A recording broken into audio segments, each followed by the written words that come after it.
Morning my dear students.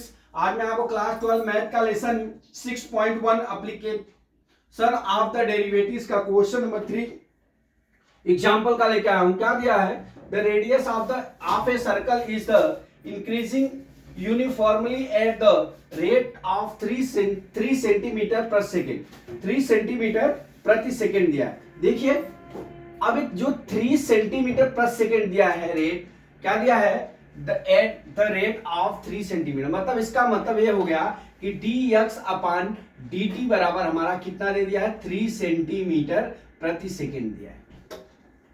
Which the area of the circle increasing, देखिए हमने आपको बताया है इंक्रीजिंग रहेगा तो प्लस रहेगा, डिक्रीजिंग रहेगा तो माइनस रहेगा। इंक्रीजिंग है रेडियस, मतलब r बराबर कितना दिया है? प्लस 10 सेंटीमीटर दिया है। ठीक है, ये सर्कल है। ठीक है, सर्कल का क्या दिया है? पहले सबसे पहले dx अपान dt 3 सेंटीमीटर पर सेकेंड दे दिया है। ठीक है, रेट ऑफ रेडियस दे दिया है। लेकिन आप क्या कह रहा है कि इनका जो है एरिया बढ़ा के इंक्रीज करके हम 10 सेंटीमीटर कर दिए हैं। अब यहां से देखिए सर्कल का एरिया बराबर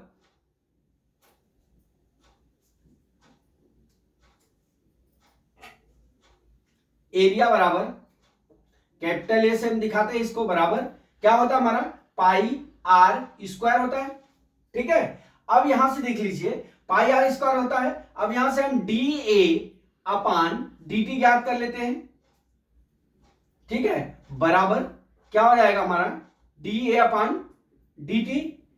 ठीक है, अब यहां से क्या हो जाएगा हमारा? 2 पाई आर हो जाएगा।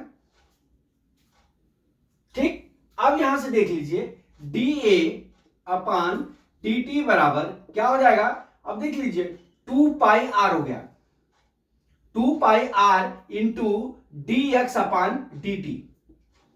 ठीक है, अब देख लीजिए यहां पे 2 पाई आर की वैल्यू कितनी हो गई है? 10 सेंटीमीटर। पहले हम D x upon d T की वैल्यू लिख लेते हैं, इंटू कितना हो गया? 3 बराबर है कितना हो गया? 6 पाई आर सेंटीमीटर स्क्वायर। ठीक है, अब यहां से फिर वापस d A upon d t is equal to क्या हो जाएगा हमारा? देखिए 6 पाई इंटू आर की वैल्यू कितनी दी हुई है? 10 सेंटीमीटर। इंक्रीजिंग कितना है? 10 सेंटीमीटर। तो ये कितना हो जाएगा? 6 10 जा 60 पाई सेंटीमीटर स्क्वायर प्रति सेकेंड।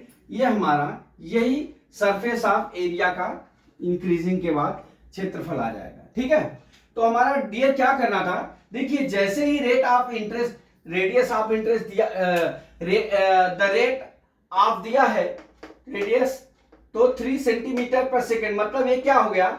ये जो है इस वैल्यू के हिसाब से चेंज होता रहा, इसलिए dx अपान dt हमारा कितना दिया? 3 सेंटीमीटर पर सेकेंड दे दिया है। अब r की वैल्यू कितनी है? Plus 10 centimetre. इंक्रीजिंग है तो 10 सेंटीमीटर, मतलब मान लीजिए कभी सरफेस थोड़ा सर्कल छोटा रहा होगा, फिर इंक्रीजिंग करके बड़ा कर दिया तो उसका r कितना हो गया है? 10 सेंटीमीटर दिया है। कितना? 10 सेंटीमीटर। तो अब 10 सेंटीमीटर रखिए। सर्कल का एरिया होता है पाई आर स्क्वायर होता है, इसलिए D A upon d T जब करेंगे तो हम D A upon d T करते हैं जैसे D x upon d T करते हैं। अब यहां देखिए आर पे 2 घात है तो ये क्या हो जाएगा? 2 आर हो जाएगा। ठीक है, क्योंकि x पे n घात बराबर x पे इंटू क्या होता है? n इंटू x पे n माइनस 1 होता है। ठीक है, उसी तरह से हमने यहाँ पे वैल्यू को रख के और पुट कर लिया और हमारा आंसर आ गया। माय डियर स्टूडेंट्स, मैं समझता हूं कि ये न्यूमेरिकल आपको समझ में आ गया होगा। अगला न्यूमेरिकल कल मैं फिर लेके आता हूं। जय मां सरस्वती, जय भारत माता, जय जवान, जय किसान।